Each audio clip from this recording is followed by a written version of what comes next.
Hello students, in last videos we already studied how to draw the structure of monosaccharides, that is glucose.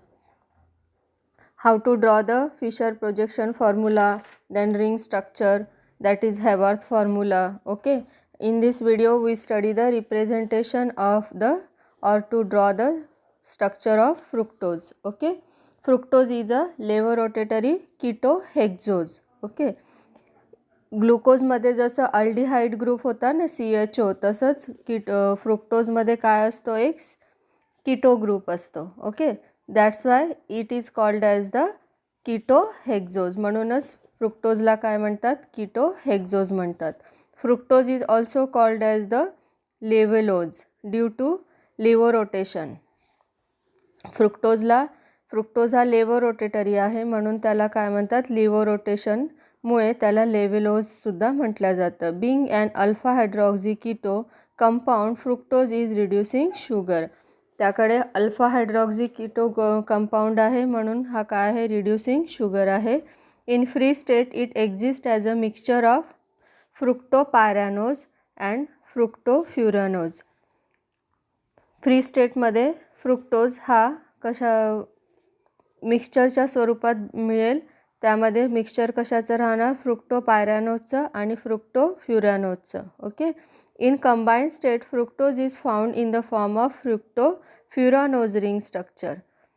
The name furanose is given by analogy with furan, a 5-membered heterocyclic compound. फ्रुक्टोजला furanose हे नाव का बरं देण्यात आलं, कारण फ्रुक्टोजला furanose हे नाव का बरं देण्यात आलं आहे, कारण त्याच्यामध्ये 5 रिंग कंपाऊंड, फ्युरानोज हे नाव देण्यात आलं कारण त्याकडे काय आहे, 5-membered हेट्रोसायक्लिक रिंग आहे. ओके, शो फिगर नंबर 40.7 बघा तुमच्या पुस्तकातली.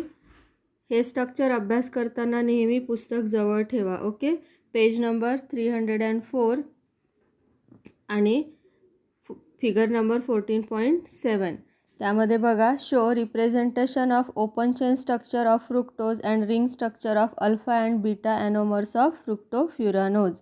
Ring structure of fructose is a hemiketal. Okay, इथे बघा फ्रुक्टोजचं काय दिलेलं आहे, ओपन चेन स्ट्रक्चर पण दिलेली आहे. जसं ग्लुकोजची आपण अभ्यासली त्याचप्रमाणे फ्रुक्टोजमध्ये सुद्धा काय आहे, C6H12O6. ओके, इथे काय आहे, हा इथे बघा कीटो ग्रुप आहे. जसं ग्लुकोजमध्ये इथे CHO होता ना, इथे काय आहे, C double bond O group आहे. ओके, त्यानंतर ही आहे ओपन चेन स्ट्रक्चर आणि हा आहे अल्फा रिंग स्ट्रक्चर आणि ही आहे बीटा रिंग स्ट्रक्चर. ओके, आता इथे डी कशामुळे, राईट हँड साईडला OH ग्रुप असेल तर इथे काय लिहितो आपण, D, आणि इथे पण राईट हँड साईडला OH ग्रुप आहे CH2OHच्या नंतरचा, म्हणून इथे काय लिहिलेलं आहे, D लिहिलेलं आहे. त्यानंतर अल्फा आणि बीटा कसं द्यायचं हे तुम्हाला मागच्या व्हिडिओमध्ये ग्लुकोजच्या स्ट्रक्चरमध्ये मी तुम्हाला सांगितलं होतं. परपेंडिक्युलर जर आपण बघितलं तर प्लेन ऑफ पेपरला परपेंडिक्युलर असताना OH ग्रुप हा जर काय असेल, कोणत्या कार्बनचा, सेकंड कार्बनचा OH ग्रुप हा कुठे असणार, खाली असेल तर तो काय असतो, अल्फा असेल, अल्फा स्ट्रक्चर असतं. आणि OH ग्रुप जर वरती असेल तर तो कोणता असतो, बीटा स्ट्रक्चर असतो. इथे बघा OH ग्रुप हा कुठे आहे, वरती आहे. इथे हा खाली आहे OH आणि इथे कुठे आहे, तो वरती आहे. या स्ट्रक्चरमध्ये बघा हा OH ग्रुप खाली आहे आणि ह्या स्ट्रक्चरमध्ये हा OH ग्रुप कुठे आहे, वरती आहे. मग हा कोणता स्ट्रक्चर होणार, बीटा स्ट्रक्चर होणार. ओके, तर अशा प्रकारे हे रिंग स्ट्रक्चर आहे कशाचे, फ्रुक्टोजचे. हे जसेच्या तसे प्रॅक्टिस करून तुम्हाला लर्न करायचे आहे. ओके,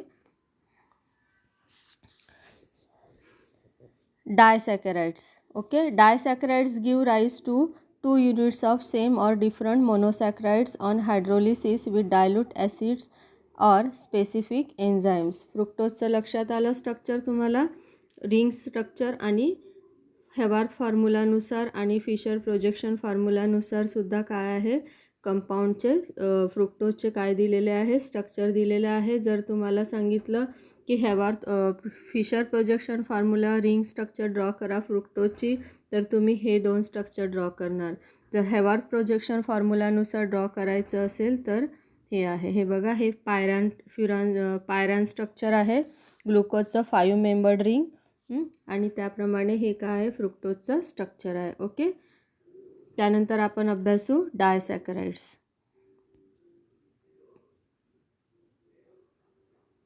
डायसॅकराइड्स म्हणजे काय हे तुम्हाला माहिती आहे. आपण टाईप्स ऑफ सॅकराइड्स बघितले, त्यामध्ये आपण बघितलं होतं व्हॉट इज मीन बाय डायसॅकराइड्स. ज्या सॅकराइड्सचं किंवा जे कार्बोहायड्रेट्स काय करतात, हायड्रोलिसिस नंतर 2 टाईपचे मोनोसॅकराइड्स तयार करतात, त्याला काय म्हणतात, तशा शुगर्सला काय म्हणतात, डायसॅकराइड्स असे म्हणतात. Okay. Disaccharides give rise to 2 units of same or different monosaccharide. Disaccharides hydrolysis नंतर कोणासोबत, एखाद्या एन्झाईमसोबत किंवा स्पेसिफिक एन्झाईमसोबत हायड्रोलिसिस केल्यानंतर किंवा डायल्यूट ॲसिड्ससोबत हायड्रोलिसिस झाल्यानंतर डायसॅकराइड्सपासून 2 मोनोसॅकराइड्स बनतात. ते मोनोसॅकराइड्स तयार होतात. तर ते 2 मोनोसॅकराइड्स हे एकच टाईपचे असू शकतात किंवा मग 2 टाईपचे पण असू शकतात. फॉर एक्झाम्पल, एका डायसॅकराइड्सपासून 2 ग्लुकोज मॉलिक्यूल पण मिळू शकतील, किंवा काही डायसॅकराइड्स काय करतात, एक ग्लुकोज आणि एक फ्रुक्टोज मॉलिक्यूलसुद्धा देतात. ओके. तर अशा प्रकारे जे सॅकराइड्स काय करतील, हायड्रोलिसिस नंतर 2 युनिट ऑफ मोनोसॅकराइड्स तयार करतील, त्याला म्हणतात disaccharides. Okay. The 2 monosaccharides units are linked together by an either oxide linkage which is term as the glycosidic linkage in carbohydrate chemistry. Okay. Carbohydrate chemistry. मग ह्या डायसॅकराइड्समध्ये 2 मोनोसॅकराइड्स युनिट काय असतात, लिंक असतात. मग हे लिंक कसे असतात, तर एक ऑक्साइड लिंकेजनी लिंक असतात, तर त्याला म्हणतात glycosidic linkage. Okay. Glycosidic linkage is form by removal of a water molecule by reaction of 2 hydroxyl group. मग ही ग्लायकोसायडिक लिंकेज कशी तयार होते, या OOची ही लिंक असते. ओके. ग्लायकोसायडिक लिंकेज अशी असेल, त्याला म्हणतात ग्लायकोसायडिक लिंकेज. ही लिंकेज कशी तयार होते, हायड्रोलिसिस झाल्यानंतर by reaction of 2 hydroxyl group water molecule remove होतो, आणि मग काय होते, 2 हायड्रॉक्झिल ग्रुप असेल तर त्यामध्ये एक OH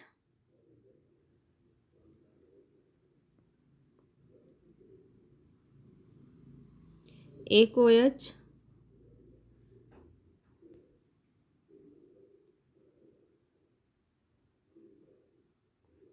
OH आणि दुसरा OH, बरोबर आहे. याच्यातून वॉटर मॉलिक्यूल निघून गेला तर काय राहील, फक्त O. मग ही जी ओची लिंक आहे, याला म्हणतात ग्लायकोसायडिक लिंकेज. ओके. या ग्लायकोसायडिक लिंकेजनीच काय असतात, डायसॅकराइड्समध्ये 2 मोनोसॅकराइड्सचे युनिट काय झालेले असतात, जॉईन झालेले असतात. Okay. At least one of the 2 monosaccharides unit must use its anomeric hydroxyl group in formation of glycosidic linkage.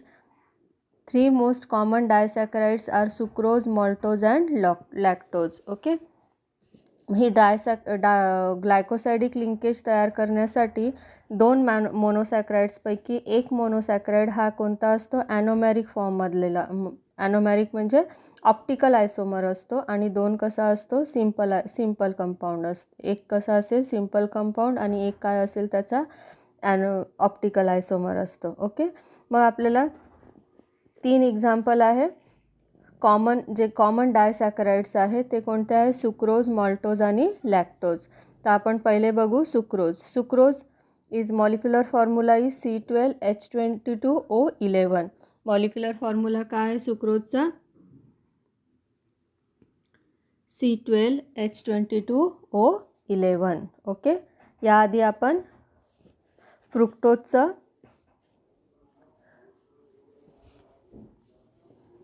Sucrose molecular formula C12H22O11 is dextrorotatory on hydrolysis with dilute acid or an enzyme called invertase. Sucrose gives equimolar mixture of glucose and fructose. Okay, आधीच आपण म्हटल्याप्रमाणे काही डायसॅकराइड्स काय करतात, same मोनोसॅकराइड्स form molecule join असतात त्यांच्यामध्ये किंवा मग डिफरंट असतात. तर आता सुक्रोजमध्ये काय आहे, एक ग्लुकोज आहे आणि एक काय आहे, फ्रुक्टोजचा मॉलिक्यूल आहे. ओके, सो ही रिॲक्शन बघा, hydrolysis of sucrose in the presence of special type of enzyme that is called as that enzyme is called as the invertase. कोणता enzyme? Invertase.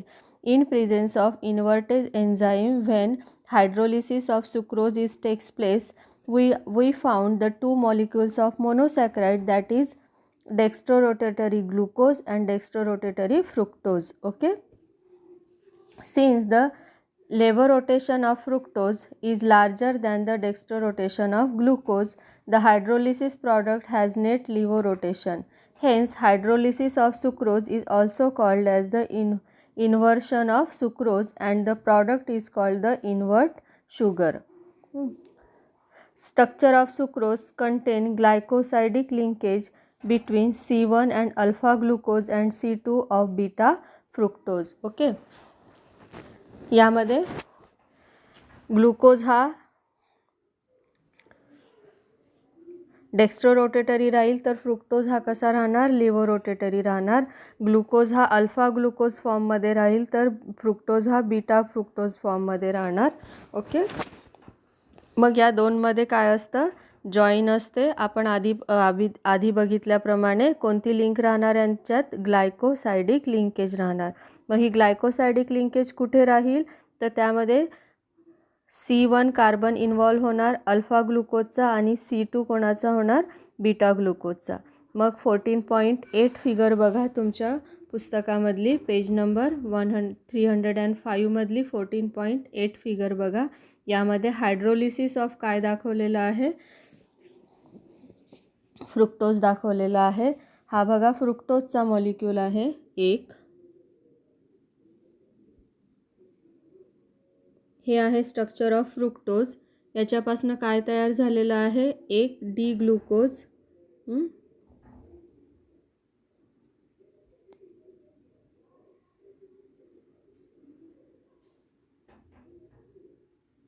हा आहे फ्रुक्टोज. यापासनं दोन इथे आपल्याला दोन हे दिसत आहे मोनोसॅकराइड्स. हा आहे ग्लुकोज, अल्फा डी ग्लुकोज, आणि हा आहे बीटा डी फ्रुक्टोज. यामध्ये बघा C1 कार्बन इथे यूज झालेला आहे. ग्लायकोसायडिक लिंकेज दिसतं इथे, ओची अशी लिंकेज दिसतं आहे, ओची. हा ओ बॉन्ड, इथे ओ दिसतोय, इथे C2 कार्बन दिसतोय, आणि इथे हा काय आहे, C1, म्हणजे C1 carbon of D glucose and C2 carbon of D beta fructose involve in the formation of glycosidic linkage.